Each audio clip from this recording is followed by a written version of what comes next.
और विदेशी यात्रा पूरा करके अब उनको बिहार की यात्रा का ख्याल आया है।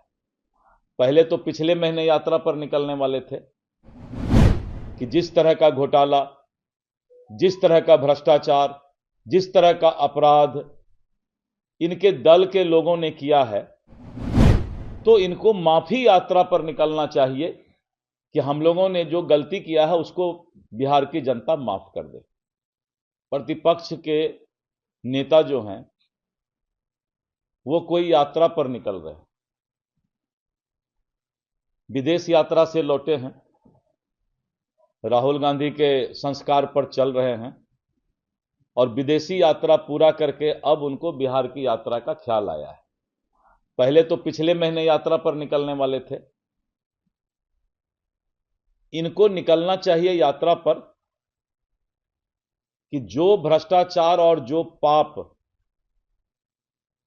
पूर्ववर्ती सरकार में इनके दल के लोगों ने जो किया है, तो ये यात्रा के बदले उनको जनता से माफी मांगने का यात्रा निकालना चाहिए कि जिस तरह का घोटाला, जिस तरह का भ्रष्टाचार, जिस तरह का अपराध इनके दल के लोगों ने किया है, तो इनको माफी यात्रा पर निकलना चाहिए थे कि दवा लाते लाते बहुत देर कर दी। तो ममता बनर्जी बहुत दिन बाद जागी हैं। इतना दिन बाद उनको अब लगा कि एंटी रेप कानून लाया जाए, और जब जिस डॉक्टर को हम देवता मानते हैं समाज में, और जिस तरह महिला के साथ रेप हुआ, घटना घटी, विभत्स घटना घटी, तो अपराधियों को बचाने का प्रयास ममता बनर्जी की सरकार ने किया। जब माननीय उच्च न्यायालय और सीबीआई की टीम ने अपना काम शुरू किया, तो अब वो अपना चमड़े को सेव करना चाहती हैं। तो ममता बनर्जी का नैतिक पतन हो चुका है। ममता बनर्जी ने अपना विश्वास जनमत खो दिया है। लोकतांत्रिक व्यवस्था में अब ऐसी सरकार पर लोगों का विश्वास नहीं रह गया है। अपराधियों को बचाना जघन्य अपराध है। 70 साल से इस देश में मुसलमानों को डरा कर रखने वाला यही कांग्रेस पार्टी है। भाजपा आ जाएगा, भाजपा आ जाएगा, लेकिन आपने देखा कि माननीय नरेंद्र मोदी जी की जब प्रधानमंत्री बने और सरकार बनी, तो इस देश में अकलियत महफूज रहे, और हर वक्त जो है उन्होंने कहा सबका साथ, सबका विकास, सबका प्रयास। ये काम कांग्रेस और इंडी गठबंधन के दल करते हैं। 75 साल से उन्होंने मुसलमानों के लिए, अकलियत के लिए क्या किया, कांग्रेस हमको ये बता दे। और अगर वो 75 साल अकलियत और मुस्लिम भाइयों के लिए सोचता, तो आज हमारे अकलियत भाइयों की ये हालात नहीं होती। इसलिए जवाब देना चाहिए। राहुल गांधी को तो छोड़िए, वो तो अभी नया आया है, लेकिन उनके पूर्वजों को भी जहां है वहां पर जवाब देना चाहिए कि आखिर अकलियत की ये हालात इस देश में क्यों रखा उन लोगों ने ऐसा।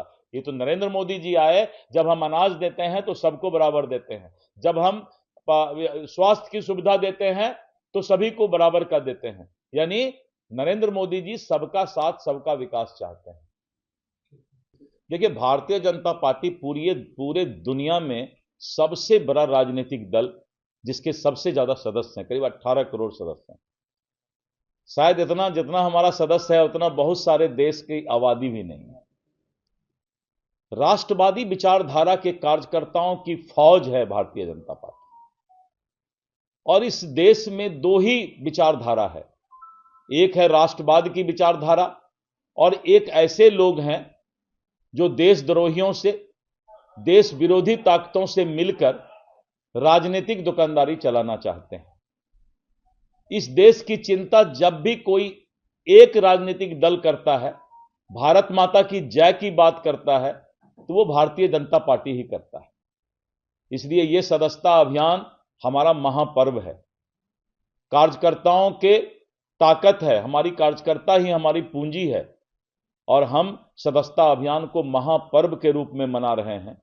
और आज शाम में 5 बजे राष्ट्रीय अध्यक्ष श्री जेपी नड्डा जी, भारत के प्रधानमंत्री और भारतीय जनता पार्टी के वरिष्ठ नेता श्री नरेंद्र मोदी जी को पहला सदस्य बनाकर सदस्यता अभियान की शुरुआत करेंगे।